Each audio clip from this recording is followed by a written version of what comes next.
আসসালামু আলাইকুম। আজকে আমরা আলোচনা করব 2025 সালের 11 জুলাই নেয়া একটি কম্বাইন্ড ব্যাংকের অফিসার ক্যাশ বা টেলারের জন্য যে রিক্রুটমেন্ট টেস্টটি হয়েছিল তার ইংলিশ সমাধান নিয়ে। এটার এক্সাম ট্যাগার ছিল এফবিএসডিও। তো চলুন শুরু করা যাক।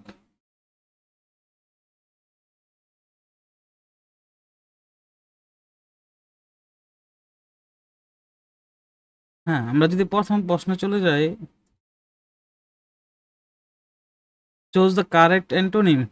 চাইছে কি অ্যান্টোনিম, সরি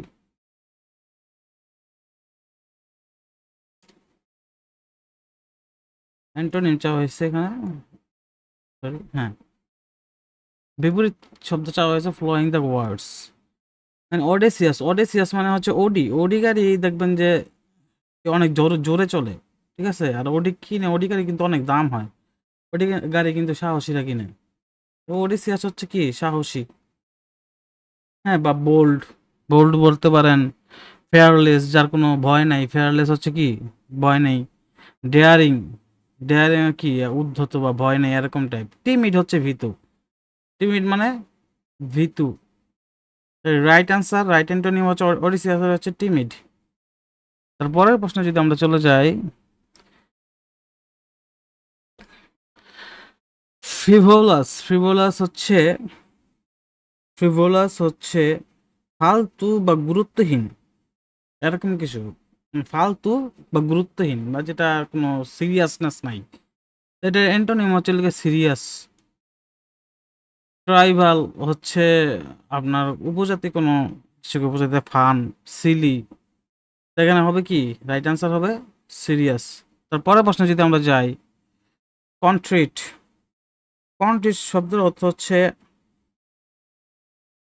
আপনার অনুতপ্ত। কন্ট্রিট হচ্ছে অনুতপ্ত, কোনো কিছু সম্পর্কে সেই কি অনুতপ্ত। তো এটার ঠিক উল্টোটা হবে হচ্ছে আনরিপেন্টেন্ট। রিপেন্টেন্ট মানে হচ্ছে হলো গিয়া অনুতপ্ত, কিন্তু আনরিপেন্টেন্ট হচ্ছে হলো গিয়া অনুতপ্ত নয় এমন।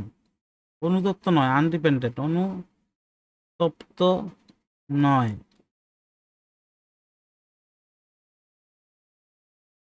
মলিফাই, মলিফাই হচ্ছে শান্ত। হুম, শান্ত। এই, বা এটার কি হবে, অ্যান্টোনিম কি হবে? এটা অ্যান্টোনিম হবে ইনফারিয়েটেড। ইনফারিয়েটেড হচ্ছে রাগিয়ে দেয়া।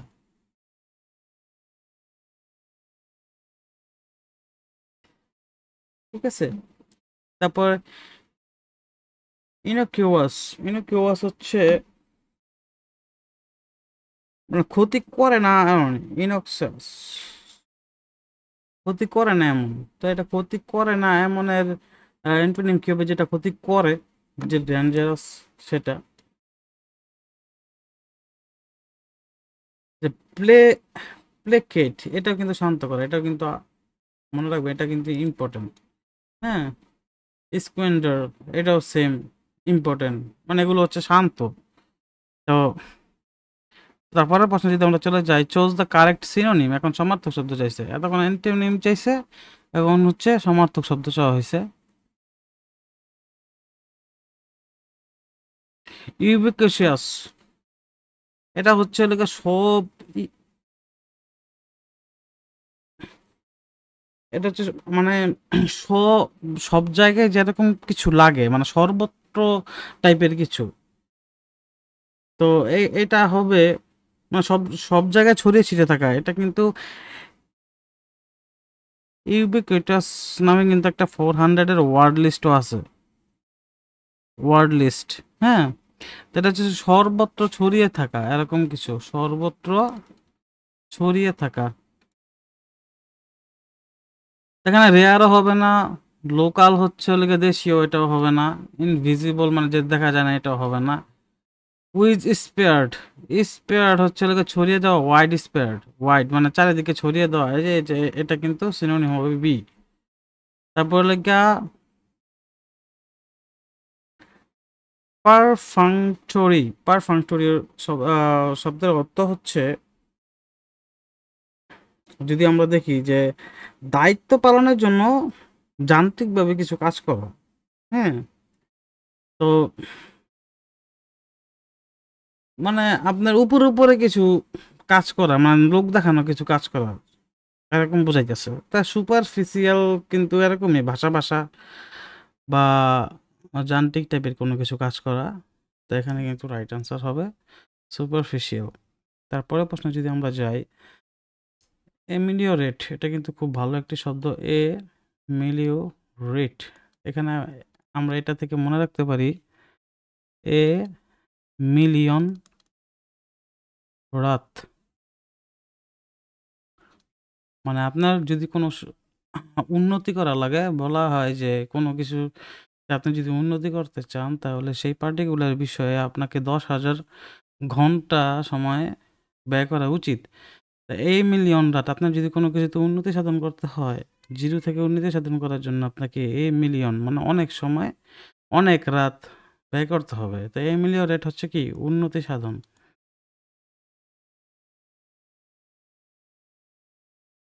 হুম, তো এটা এটা কি হবে? এটা অবশ্যই ইমপ্রুভ হবে। ওরসেন খারাপ, নেগলেক্ট হচ্ছে নিচু দেখানো, রিজেক্ট হচ্ছে বাদ দিয়ে দেয়া। অস্পেসিয়াস, অস্পেসিয়াস মানে হচ্ছে আপনার শুভ বা কোনো কিছুর ইঙ্গিত দেয়া, অস্পেসিয়াস। হুম, পলিফিক হচ্ছে উর্বর, পলিফিক উর্বর। অস্পেসিয়াস হচ্ছে হলে গিয়া শুভ ইঙ্গিত দেয়া। তা এটার সাথে যাবে ডুবিয়াস, মানে হচ্ছে মানে ডুবে ডুবে জল খাওয়া। তার মানে হচ্ছে এটা একটা নেগেটিভ ওয়ার্ড, ডুবিয়াস। আই তাহলে এটা তো হচ্ছে না। প্রলিফিক উর্বর এটা হবে না। অস্পিসিয়াস ভালো কিছুর সন্ধান মানে ইঙ্গিত দেয়া। তো এটা হবে হলে সি নাম্বারটা। প্রোপেশিয়াস, প্রোপেশিয়াস হচ্ছে এটার একটা সমার্থক শব্দ, যেটা হচ্ছে শুভ বা সফলতার ইঙ্গিত দেয়া। হুম, এটা হবে রাইট অ্যান্সার। তারপরে প্রশ্নে যদি আমরা যাই, জিঙ্গুইজম, জিঙ্গুইজম হচ্ছে এটা, এটা মানে কি? জিঙ্গুইজম, জিঙ্গুইজম হচ্ছে হলো অন্ধ দেশপ্রেম বা উগ্র। যেমন অনেক টেররিস্ট থাকে যে উগ্র বা অন্ধ দেশপ্রেম। হ্যাঁ, এটার সিনোনিম হবে হচ্ছে গিয়ে চৌবিনিজম। হুম, বা এটা হচ্ছে হলো গিয়ে, এটা হচ্ছে হলো গিয়ে পক্ষপাত করা, মানে কোনো যুক্তি তর্ক না মেনে পক্ষপাত করা। এটা রাইট সিনোনিম। তো হুইচ, এখন আমরা কারেক্ট স্পেলিং এ যাই। Which word is correctly spelled? হ্যাঁ, আপনার মনে হয় রেডিকিউলাস হচ্ছে আর আই, আই থাকবে ডি আই, কোনো ই থাকবে না। হ্যাঁ, রিডিকিউলাস সি ইউ, তারপর এল ও ইউ এস। ঠিক আছে, তো এটা হবে রাইট অ্যান্সার। কোনোটা হবে না, এটা বাদ, হ্যাঁ এটা বাদ। তারপর রিডিকিউলাস, এই যে এটা বাদ। তারপরের প্রশ্নে যদি আমরা যাই, এখানে একটি মজার বিষয় হচ্ছে প্রশ্নপত্রে দুইটাই মানে রাইট অ্যান্সার ছিল, কিন্তু এই জায়গার মধ্যে যদি আমরা দেখি প্রিসিংক্ট, প্রিসিংক্ট হচ্ছে আপনার সীমা বা এলাকা। হ্যাঁ, এটা এটা হবে যে রাইট অ্যান্সার হচ্ছে এটা, PRECINCT,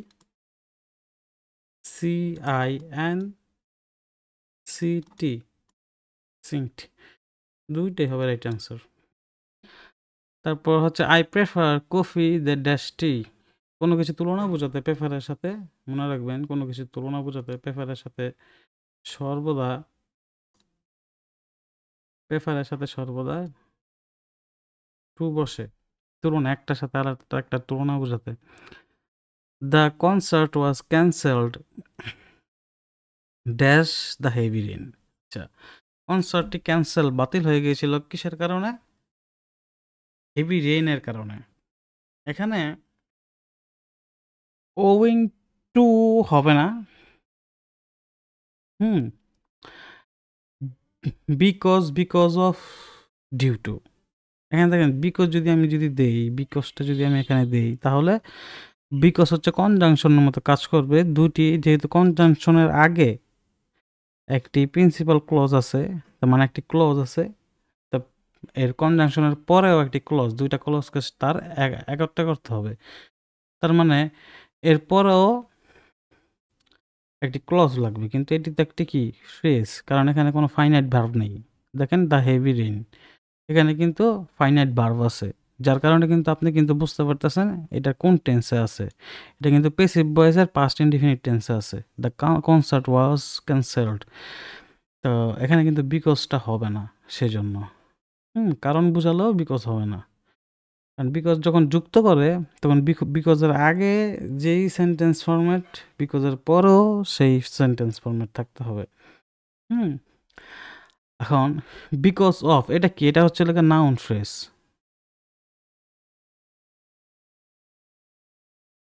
দেখেন নাউন ফ্রেজ আছে বিকজ অফ, আমরা জানি বিকজ অফের পরে আপনি নাউন আনতে পারবেন, হ্যাঁ, বা নাউনের জায়গায় নাউন ফ্রেজ আনতে পারবেন। এই জায়গায় কিন্তু সেজন্য বিকজ অফ হবে। তো ডিউ টু হলো না কেন? ডিউ টু তো কারণ বোঝায়, কিন্তু ডিউ টু সমস্যা হচ্ছে ডিউ টু সাথে ভার্ব ওয়ান আসে, যেমন ডিউ টু থিঙ্ক, হ্যাঁ, টু প্লাস ভার্ব ওয়ান আসবে, এই জন্য ডিউ টু হবে না। বুঝতে পারলাম আমরা? তো ডিউ টু হবে না, বিকজ অফই হবে। তারপরে প্রশ্ন যদি আমরা যাই, you should not dash back with your teacher. তোমার এটা বলা হয়েছে যে তোমার টিচারদের সাথে, শিক্ষকদের সাথে তোমার কথা বলা উচিত না। তো ইউ শুড নট, আমরা জানি শুড নট, শুডের পরে মডেলের পরে ভার্ব ওয়ান আসবে, টক আসবে, টকসও আসবে না, হ্যাড টকও আসবে না, হ্যাডও আসবে। তারপরে in summer I get up early dash Sunday morning. আপনারা মনে রাখবেন একদিনে যা ঘটে এর জন্য আসে একদিন, ওই জন্য অন আসে একদিনের জন্য। একদিনের বেশি যখন মাস, একদিনের বেশি কি সপ্তাহ, তারপরে মাস, তারপরে বছর, হ্যাঁ, এগুলো যদি থাকে বা কোনো যদি ঋতু থাকে তখন কিন্তু বসবে হচ্ছে ইন, আর একদিনের ক্ষেত্রে বসবে কিন্তু অন। তার মানে ইন সামার, এই যে in summer I get up early on Sunday mornings, ঠিক আছে, অন সানডে মর্নিং, এখানে কিন্তু অন আসবে। পরের প্রশ্ন যদি আমরা যাই, dash sugar do one to you T. Sugar কি? আমরা জানি সুগার হচ্ছে আনকাউন্টেবল নাউন। সুগার তো গণনা করা যায় না, চিনি তো গণনা করা যায় না, আনকাউন্টেবল। আনকাউন্টেবল নাউনের ভিতরে দুইটা নাউন পড়ে, একটা হচ্ছে আনকাউন্টেবল নাউনের মধ্যে একটা হচ্ছে অ্যাবস্ট্রাক্ট নাউন,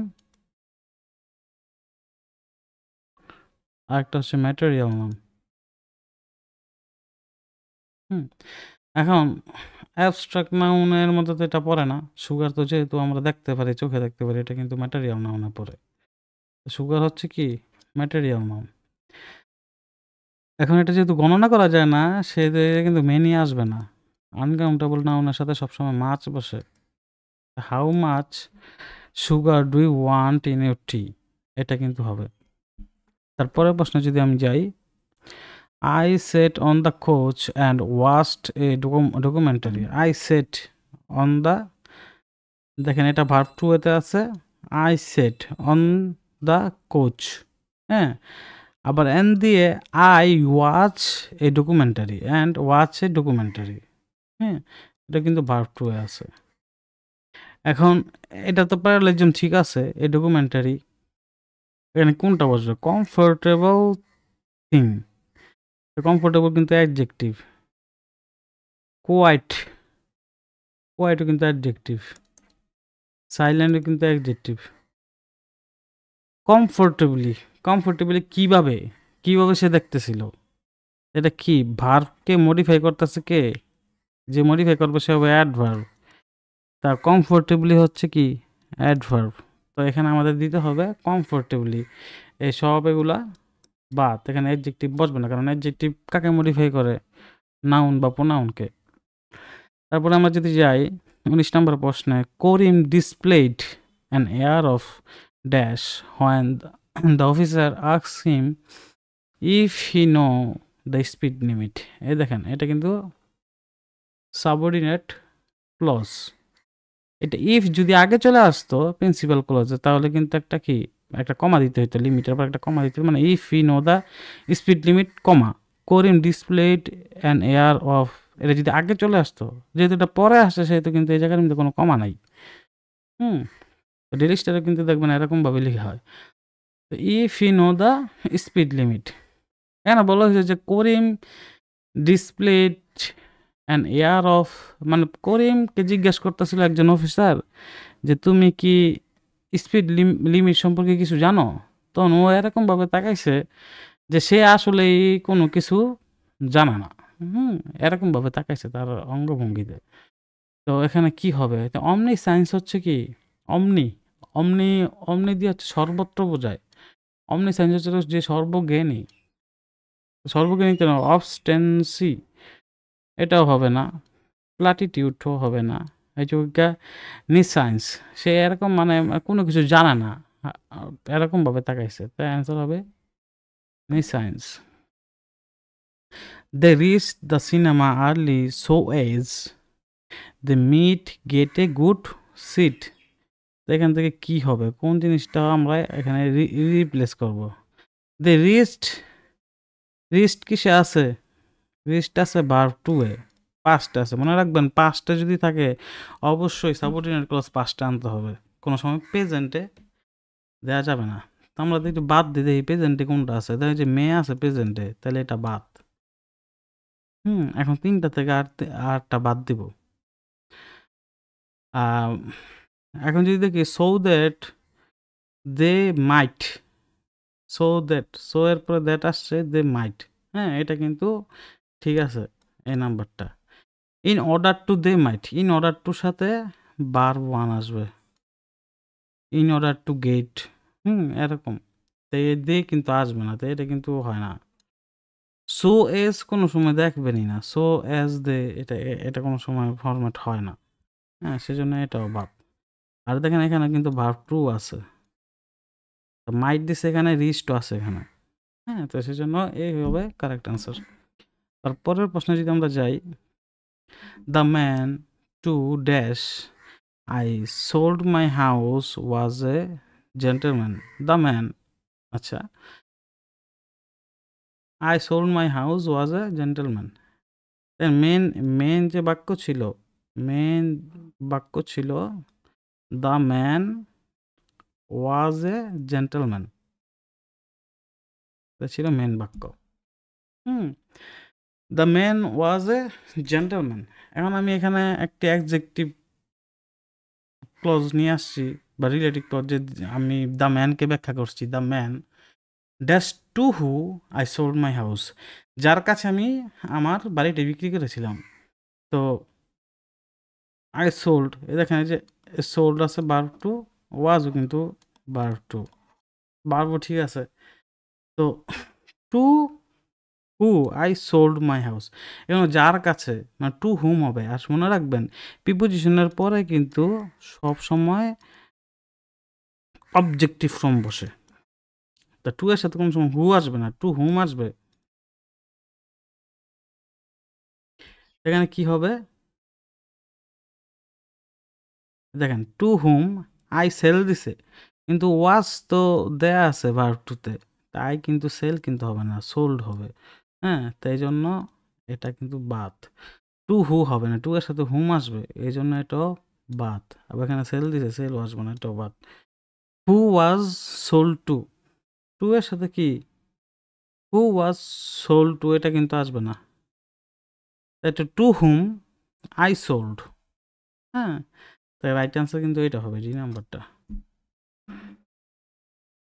দ্য কমিটি, এখানে the committee along with the CEO, এখানে সাবজেক্ট হচ্ছে দ্য কমিটি। আপনি যদি অ্যালং উইথ দেখেন, এই অ্যালং উইথের আগের যে সাবজেক্ট আছে সেই অনুযায়ী ভার্ব বসবে। এখন কমিটি হচ্ছে কি কালেকটিভ নাউন, কালেকটিভ নাউন সর্বদা সিঙ্গুলার হয়। এখানে দিছে হ্যাভ, এখানে কিন্তু হ্যাভ হবে না, এখানে কি হবে? Has decided. ঠিক আছে, বুঝতে পারলাম? তারপর the prices of essential has Ryzen unexpectedly.